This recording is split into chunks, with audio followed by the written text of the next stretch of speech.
Sindaco, a settembre l'assegnazione dei mondiali di ciclismo del 2031 e un ruolo fondamentale può averlo anche il velodromo di Spresiano. Assolutamente sì, noi speriamo che nella scelta dell'UCI sia fondamentale la costruzione di questo nuovo velodromo e quindi ci crediamo che avere la possibilità di ospitare un mondiale sia una vetrina non solo per la marca trevigiana ma per tutta l'Italia, per cui noi ci crediamo, speriamo che adesso con l'inizio del 2026 riprendano i lavori del velodromo. Ecco, oggi un sopralluogo importante.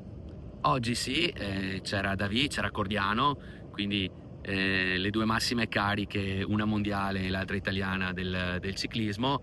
E quindi sì, oggi è un sopralluogo fondamentale. La prossima settimana avremo la conferenza dei servizi preliminare e quindi poi partirà l'iter con le due gare. E quindi ci auguriamo, ecco, per settembre-ottobre di aver assegnato l'appalto in modo tale che davvero a fine anno, inizio 2026 inizino i lavori.